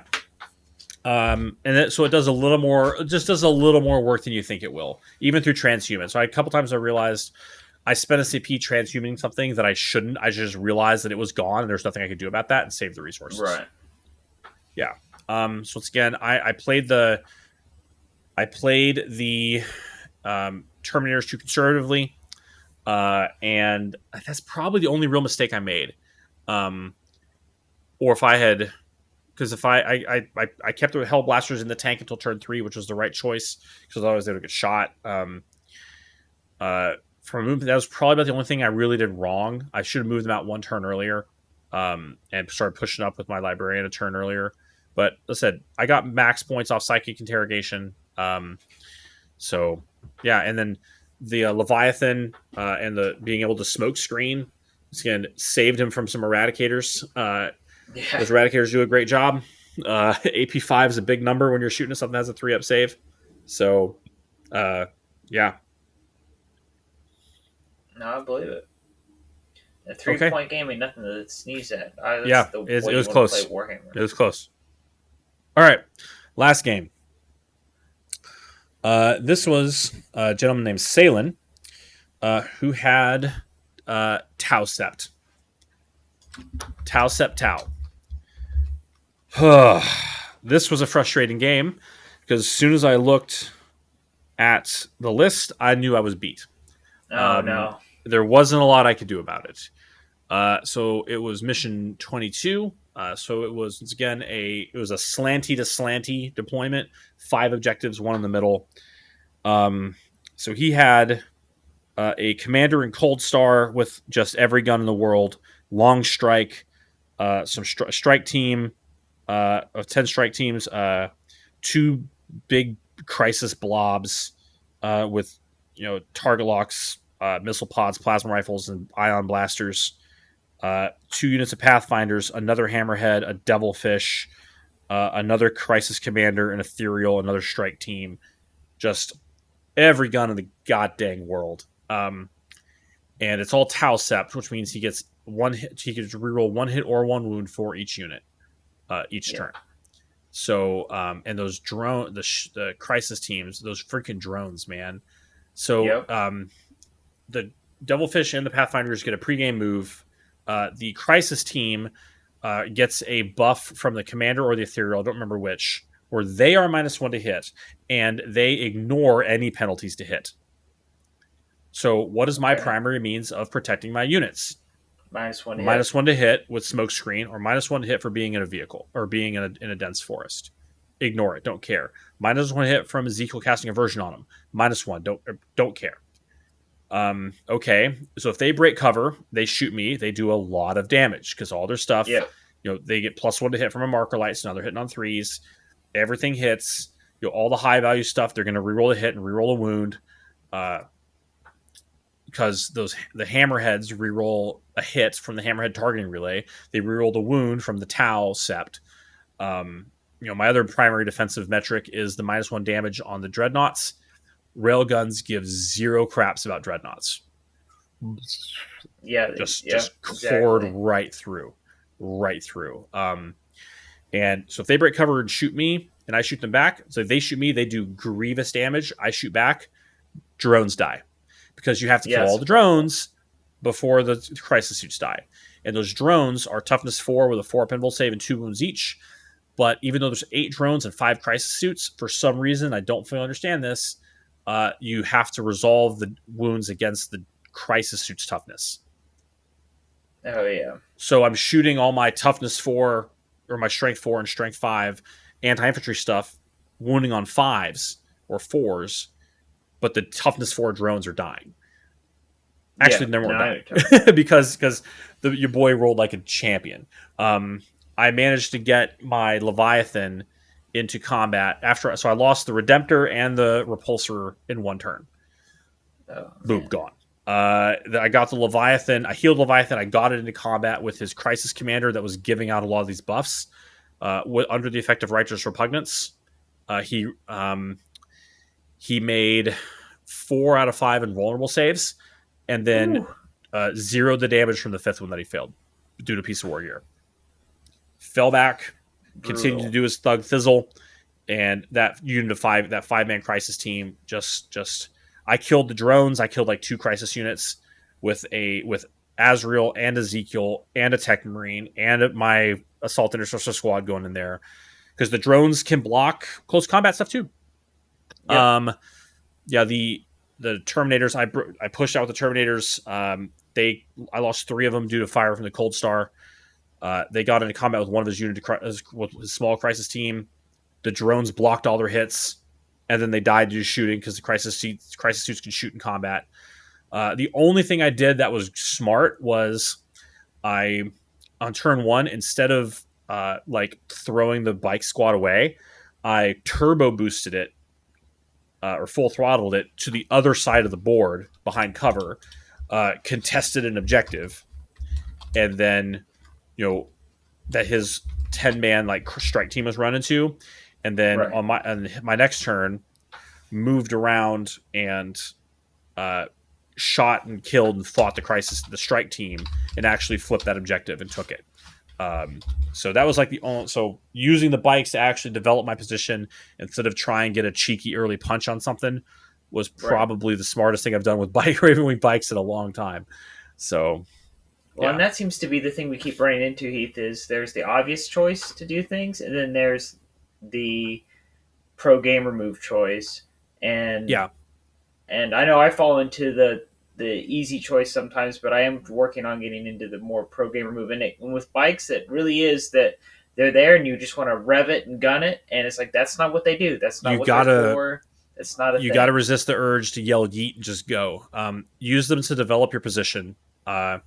Maybe pushing if it's a non-durable army, like I said, all the value is in the Crisis suits and the tanks. Like 2 Space Marine attack bikes can handle 10 Tau strike warriors, Yeah. and they did. So I pushed over there. I gave him something else to worry about instead of focusing everything on my main combat blob. That was the right play. Hopefully, I can do more of that. So yeah, that did not go well. It was not great. Yeah, it was 83-43, Ooh. and yeah, and if he had Rough. painted his army, he would have been 93.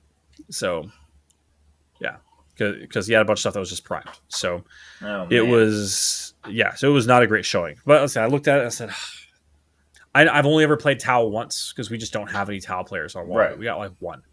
So I was he was in a high information matchup. I was in a low information matchup. Um, Not much I can do about that. So other than try and learn Tau better and figure out how to deal with crisis suits.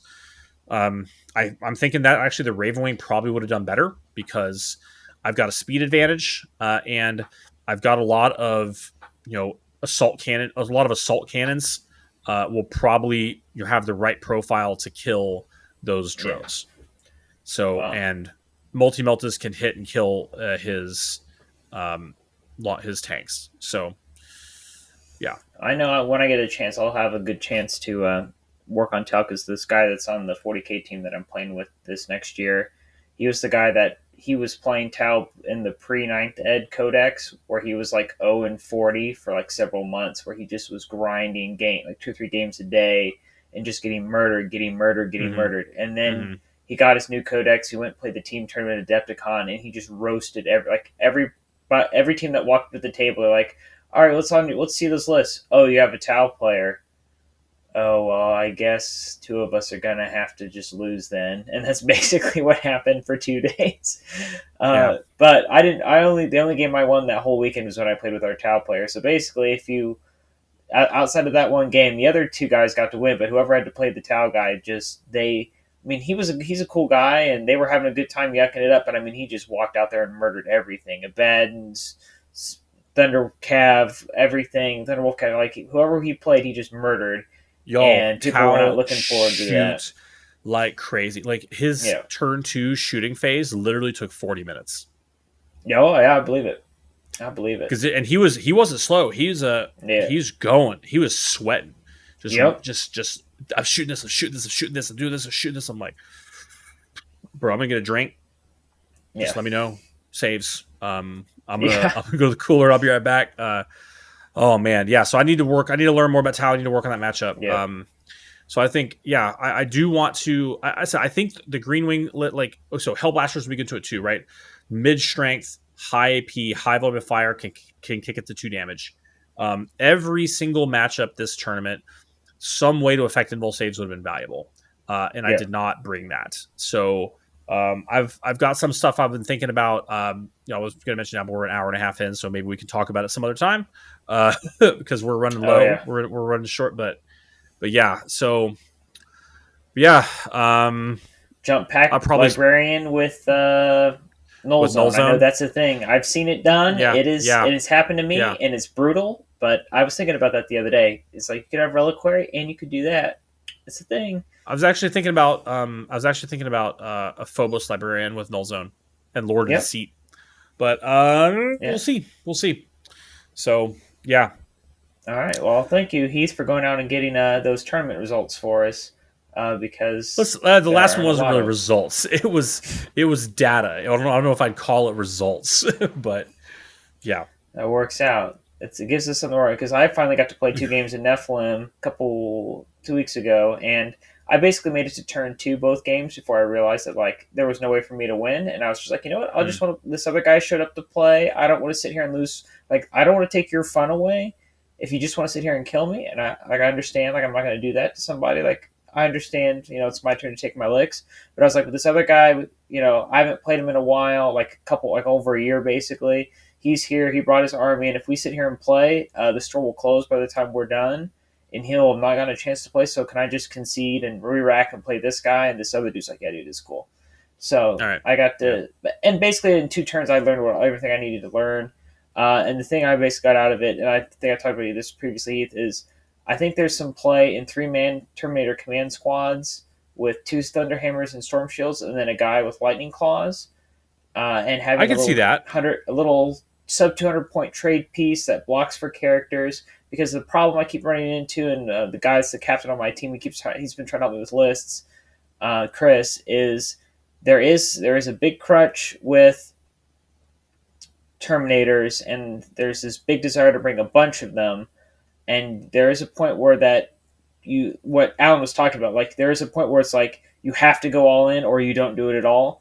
And I'm trying to Yeah. find sort of a point where I don't have to go all in, but I still have enough that make people think about them. And when I do have them, I can hit some things pretty hard if I have to. And that's sort of what I got out of those 2 games. I Uh, think for this Green Wing style list, move if I had to do it again, I would probably drop the repulsor, and maybe take an impulsor to keep the Hellblaster safe, and then mhm. fill out the rest of those points with another unit of Terminators. Because having the Terminators, like 2 trade Terminator pieces, would have been Yeah, very valuable. Um, so yeah, 110 points for an impulsor to keep the Hellblaster safe. Absolutely worth it, I think, because you can move, jump, dump out. That'll increase their tactical value significantly if you can put them next to the right R at the right time, which you can't always do when they're getting out statically. Um, but yeah, I think I needed 10, like 5 to 10 more Terminators in this list, yeah, and then I probably would have had a better result in a couple places because I could have played a little bit more aggressively and still kept some safety. But yeah. yeah, and the repulsor didn't do that much that like some other stuff couldn't do. I didn't need so like I've had some good luck with the repulsor into airplane lists. It's Oh like, yeah, I can oh see hey, that. you've got an airplane over there on the other side of the board. Oh, it's -1 to hit. Oh, that's cute. Guess what? I'm Yeah. +2 to hit, and that thing is freaking dead. It's gone. Yep. Just Yep. boom. So yeah. I like But that. All right.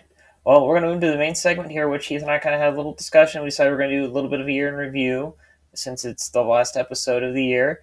And we actually did quite a bit this year. So one of the things that we were going to talk about we've been talking about it, is we both got some tournaments in. I had one back in the spring, my buddy Chris's place, which uh, was before his unfortunate accident where he lost his store in his apartment. So it was the last like big event he had there, and I was mhm. glad I was good to be there and play because that place has some great memories, and everyone that was a part of that time period, it was good. I also got a video, so if you go look in the and down to the channel, you'll actually see it. It's back in like March or so. There's a video I did where I was sort of the classic Dankless Wargaming travel video, which is the original intent behind the site before Heath and I really got into doing this podcast. We had 3 interviews as opposed to one. In 2021, we interviewed Thomas Ogden, and then we didn't do another one until February. We had Adam Camilleri on. We actually had Adam Camilleri on twice. Twice. And yeah, the Yeah. first son of the First Legion himself. Yep. I actually And met him at Adepticon after we did that first interview, so like it was pretty cool nice. that saw him and met him. So we had Charlie Andre on after Adam. So haven't met Charlie yet, but he's kind of in the area. So I'll probably meet him. Maybe I'll see Yeah, him I at think Adepticon. he's based out of Minnesota. I think he's another Vikings fan. Yeah, so he'll probably So be yeah, I down think it's at within spit Adepticon, distance for you. Yep. and then he'll be, and then Alan Percival. That'll be the big one, being in Peterborough. So we'll see about that one. Yeah, I mean it's possible, but I and not Ness Wilson not came over here likely. with Tyranids, so That's who true. That's knows? true. Who I'm not knows? getting over to England for a while again. That'll be another. Yeah, you You know, do get to it's do that though. I don't have the wife cred to do that for at least 3 or 4 more Yeah. years. So, yep, Yeah. So you hear this out, and you got to come here. We, yep. we both got guest bedrooms. Heath's is probably a lot nicer. Hey man, Hawaii. Just saying, Hawaii. Yeah. So Yeah, definitely a lot nicer than cold Midwestern Indiana that I'm living in right now. Uh, so yeah, he got to go overseas, make the pilgrimage. We saw a lot of the new plastic kerosene models. The Terminators, the Relic Terminators, being a lot more prevalent now. yeah, Easier to yeah, they're a lot access more would be a big accessible now. deal. Yeah, they are half the price what they used to be. It And used the to be it would cost Leviathans. you $80 to get 5 on the secondary market, Yeah. 80 to 100. Yep. Now it's $80 for a box of 10. Yep. Well, so this Leviathan, like I needed that arm, the Yeah. siege drill arm for Leviathan, because like I've been using a arm I chopped off an Armiger Warglaive, and I was Nice. like, no, I'm gonna. So I went to the store, bought a plastic Leviathan, just took that one arm. Yep. Um, so yeah, which I mean, there are I other mean, stuff. I will do other things with that in the Dreadnought in the future. Like it's not like I went and spent $80 for right. one single arm, even though I did. But yeah, so. Yeah, no, there's room for lots of Leviathans Mhm. everywhere. And I think probably the big thing, and you and I have been adding to this as we've been talking here, and this comes from the MetaWatch section if you've been listening. At the beginning of the year, there was always seemed to be a Dark Angels list somewhere. We're now to the end of 2022, and the only real Space Marine lists you're seeing are Blood Angels lists, or if we were talking about the Space Wolves and that Raven Guard list, things that are emulating Blood Angels style lists where it's jump packs and it's all super fast, and it's all Yeah, stuff that Dark Angels players it, can't take because it's it's Vanguard vets and things speed. like that. Yeah. It's heavy speed, cavalry or jump packs, Yeah. high damage, and unfortunately, bikes are just really like, man. I wish that Black Knights were that unit. Yeah. They're just not. AP -1 just doesn't do it. I need a Thunderhammer, right? Exactly. Yeah. I need something. You know, chain swords and the Thunderhammer on a regular bike squad. I've got some built. I'm gonna try it, but I don't think it's there because you just don't have enough attacks. You don't have enough Yeah. stuff that can make that happen. So yeah, especially in Armor Contempt, AP1 combat weapons just don't get business done. So I have seen some rumors about potential changes to the Space Marine Codex for the next data slate. I saw those And too. there's I a think I heard they were yeah. fake though, but it would be That's why I cool said if the they were. rumors preface it. I'm not sure. We'll see how it goes, but maybe we'll have something to talk about in January. So I'm yeah, about it. And speaking of data slates, I think the fact that we've gone from having sort of a year-round meta to an every 6 month meta, we saw our command points get cut in half, which made us make some real serious decisions about what characters and what character combos we want yeah, in our lists. yeah, yeah. Uh, That's it's got to be a trade off. Like yeah, there needs to be a value proposition for stuff that you do in this game. You either take a bunch of warlord traits and relics to make your army passively more efficient, or you leave a couple points for something in the beginning. But yeah, yeah, like the CP, yeah. So it is. We were all kind of poo-pooing it at first, but it has changed the way we play, and it's honestly yeah, changed it for the better, probably because you look at the versatility and the variety, or sorry, the diversity of what lists there are in Nephilim, and it's way better than it was the first half of yeah. this year.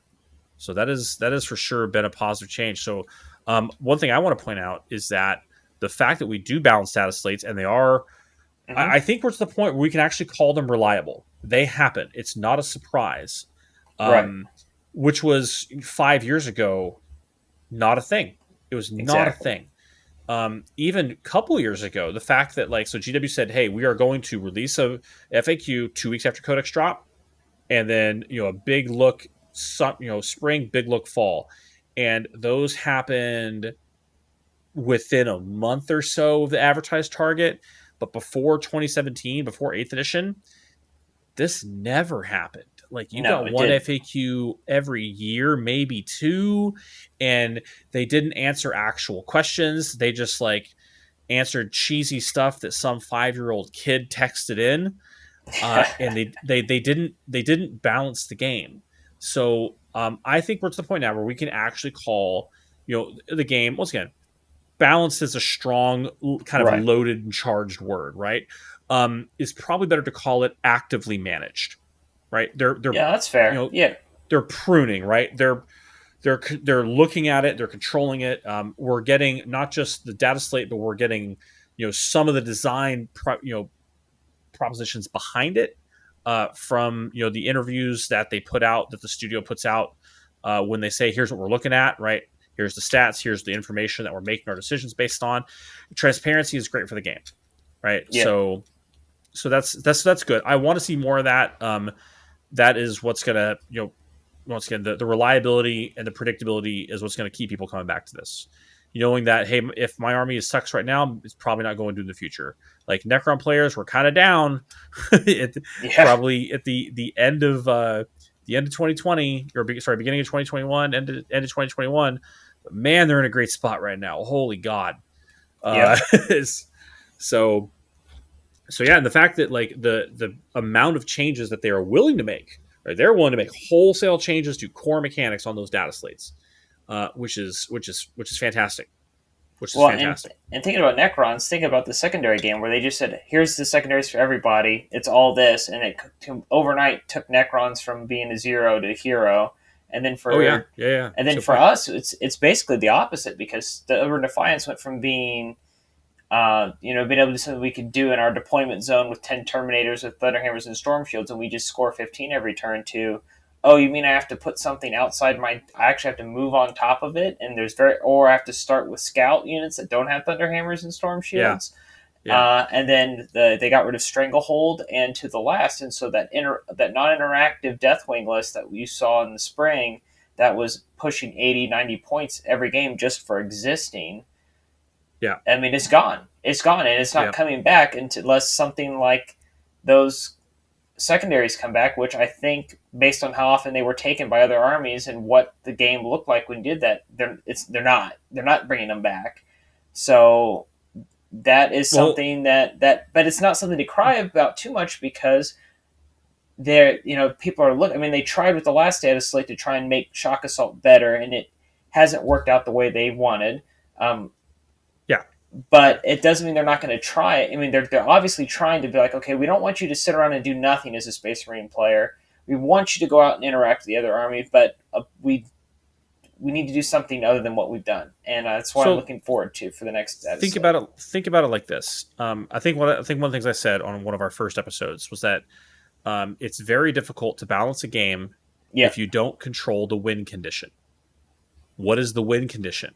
The win condition is the victory point system. And for the longest time, 40K was played competitively with a set of rules that GW did not write and did not control. right.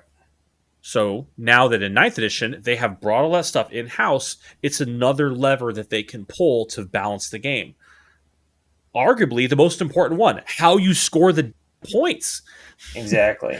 So if something is overperforming or underperforming, I don't have to make gross sweeping changes to their point value. I can just tweak the way they change points. Right? Tweak the way they score points. I don't have to change, invalidate the models that you bought. I can just make your army score points a little less efficiently or more efficiently. Yeah. So it's another very important mechanism by which you can adjust the game balance.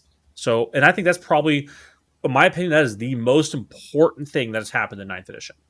Right? That's why this game feels better, at least to me. There are people that don't. That's fine. You do you, man. But I'm willing to wager if you're listening to this podcast, you're probably on the side that that 9th edition is a fun game to play. So yeah, it's 8th and 9th has been the most fun I've had playing 40K probably ever. I would agree because I've also played it the most. Yeah. So 5th edition, I played 3rd edition. Who knew what was going to happen? Right? Yeah. It was wacky. Right? I played 5th edition, and once again, kind of wacky. The game wasn't as complex, and because it wasn't as complex, it didn't have as much variety. Every Space Marine chapter felt pretty much like every other Space Marine chapter. But now, even though you're using the same models and the same data sheets, Ultramarines, Raven Guard, Salamanders, they all feel completely different. They have completely different play styles. They have different objectives. They have different tactics, and that is as it should be. And that very much reflects, what the fluff of the game is. So, and like Eldar used to be just like, well, I've got really good guns and I move fast, right? But now, like the Eldar mechanics with the fate dice, like you feel like you're reaching into the future and finding the thing that you want and willing it into existence, and saying, I've got, oh look, I found a strand of fate that makes me charge better. Boom, there you go. I'm going to charge better this turn. Like that's awesome. So anyway. Yeah. So I'm happy with what we got, and I'm excited to see where it goes. If 2023 brings 10th edition, which the usual 3-year edition cycle holds true, I got nothing but hope. Space Marine 2.0 or just a new 10th edition Space Marine book to go with this data. That's kind of how it works usually. Yeah. Or we get hit with a Space Marine 2.0 followed by 10th edition and the 10th edition Space Marine book, and they hit us with a double whammy in the wallet. So get ready for that. I'll buy the books. I don't care. That's fine. I got money. So, looking at also at the year 2022, we have the Hobby Challenge, which the clear winner this year going into this final month is Heath at $165 to my $105, and that's because there was that one month where you just tore it up, Heath. Just completely. How did I get to I thought it was $10 a month. How did I get 30% over? What? Well, because there was that one month where you painted over 1,000 points worth of models. Oh, fair. You could because normally we're supposed to do a unit. We do a unit, and then there was the one month where you're like, I'm gonna do Eradicators, and I'm gonna do this 5-man squad of Centurions, and and you did 4 or 5 things, and I'm like, well, it wasn't $10 per unit. It was it's $10 for. Oh, yeah, all right. That's what it was. That's what I ended up doing because I was if that's what you want to do, okay, I'll take it, but. I just thought that was fair compared to what you did. I was like, I painted a couple guys. I'm like, yeah, there's my 10 points. And he's like, here's my army. And I'm like, behold. And I'm like, oh, God. Okay. I worked my butt off that month to get all that stuff done. I really did. Yeah. Now, this month, I'm kind of, we forgot to, with Alan, because that was a really long podcast. Yeah. We forgot, so we just kind of defaulted to backlog. Now I'm probably, because with my work, I've been putting in 12-hour shifts. I'm in the middle of a 10, 11 day straight work thing right now. So the fact that I actually found time to work on stuff this month. I find amazing, especially since we're also podcasting early, so I had less time than I normally do to get stuff done. But I got my four. I kind of started these last month, so this is sort of part of the backlog. But I got 4 Space Marine guys. I bought in a collection. I don't remember if it's eBay or off a guy from the old game store. Somebody just wanted to get them. But I hacked and sawed on these guys, added bits, got the chain swords, popped shoulder pads off, did a bunch of stuff to make them Ravenwing, and I got them done in the last couple weeks. And I'm kind of happy with the fact that I managed to get these guys done. I didn't have enough back banners to do the back banner bit, but I got like the little Ravenwing thing on the front of the bike, and I got shoulder pads and things on. You can get back banners from Pop Goes the Monkey. Yeah. Little feather banners. Yeah. Okay. Yeah. I was looking at those the other day because I was talking to my brother when he moved in about there being Mongol Space Marines because he's ethnically Tatar, and so like they're one of the Mongol horde tribes. So I was like, you could have like Space Marines that are like your people, and he was like, nuh-uh, and I'm like, it's a thing, and they're good. Yeah. And the thing is, if you haven't made these, dude, get some chain swords on these biker guys because they look way more dynamic and a lot more interesting when you put a chain sword on them than if they're just 2 guys just sort of riding a bike. So I highly recommend that to people. If you have spare Outriders, Outrider chain swords are really dynamic and they actually fit those bikes. So okay, there we go. Yeah, I've done that in the past. So I don't have my stuff to hand because it's still packed up from the vacation, the trip I went on this weekend. But nice. So so it wasn't a backlog, but I bought and painted a new Primaris Tech Marine. For backlog, I painted a bunch. I started working on those too. Okay. Oh yeah. I'll take a picture and send them to you. And I painted a bunch of chain fists for my relic terminators. And so not the terminators themselves, just the chain fists, and I magnetized them. And I painted the weapons for my Leviathan Dreadnought because I had the storm cannons before, so I painted new weapons for him for this tournament. I'm trying to think what else I did. No, that's it. That's it. So yeah, that's it. All right, so you're the champion of 2020, hobby champion of 2022, Heath. Right. Do we have? I know I'm getting a bunch of stuff for Christmas because I bought it for myself, and then but the box is going to say Santa, so it'll be like that meme where it's like you bought this for yourself. It says it clearly says from Santa. It clearly says from Santa. Don't you throw that evil on me, Ricky Bobby. So so I've got an Age of Darkness box coming from Santa. So I was thinking going into January, what if we got something for Christmas, we could work on it because I know. That seems fair. I don't know if I'm going to get anything for Christmas. Okay.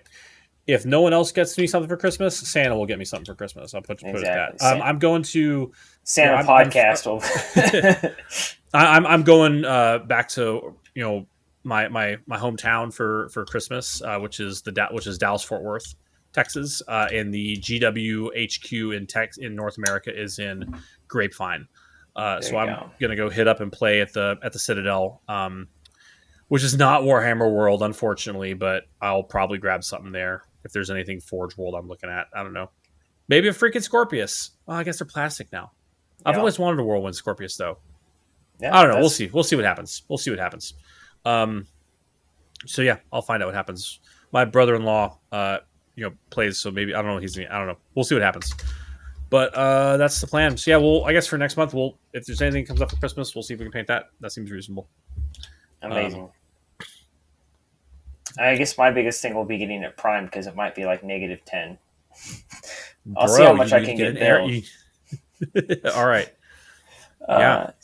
All right. So, do you have room do you have room to get an airbrush? Is that something that's on the table for you? It's more so than it's ever been in the past because there is a window in this room right in front of me that I might be able to do some stuff with. I just got to get the hood and things like that. So, yeah. Okay. But yeah, no, it's definitely more doable than it's ever been before. Mm-hmm. So we'll have to look into that in 2023. All right, so looking at our final community comments for 2022, we had a month where there were none, and then this last month it got wild. And so we're going to try and look at, there are some of these that are a little wild, and a lot of these we've already answered with like in the big check chain. So go back to like last month's episode and just read all the comments because there's a bunch of them in there. Which last month's episode was the most interaction and the most viewed podcast we've ever done, period. So props to Alan for giving us the amplification. Yep. Thanks, bro. Yes, thank you, Alan. That was amazing. So looking at some of these here, we got Jamie Turner was saying, just getting to Dark Angels, and this has been really insightful. Great chat, guys. We'll definitely watch in the future. So Jamie, I hope you're here. And welcome aboard. Here, and we're glad that you're part of the First Legion. We got Patrick Abrams. Let's go Deathwing. Love to see it, guys. All right, so he was a big fan of Alan.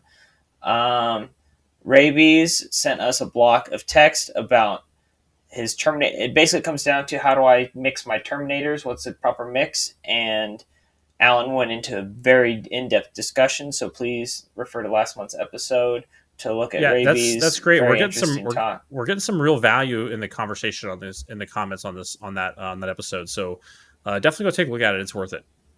Yeah, and this is not to diminish anything you said. It's just Heath mentioned earlier, we're trying to get this done because it's after 11 and I have to be up at 6 to go vendor a Sam's Club and try and beat a giant snow blizzard that's coming in the afternoon. But thank you for that very insightful answer. And if you want to see the responses, go check out last month's episode. Kyle David said that was a fun episode. Thank you, Kyle. We had fun recording it. Then we have D Edwards 781. Unless I was going to say Deadwards. Deadwards hey, also what works. Do I know?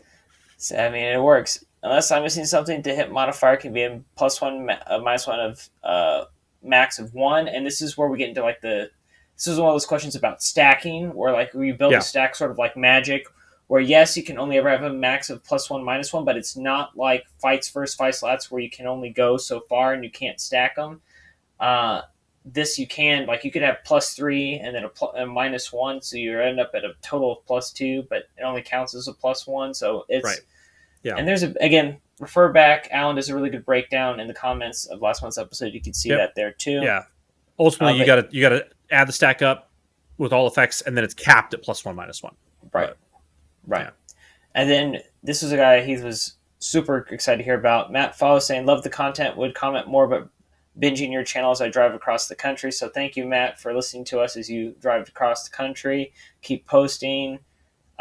Heath was very impressed when I told him that you had posted this. I am impressed. Well done, sir.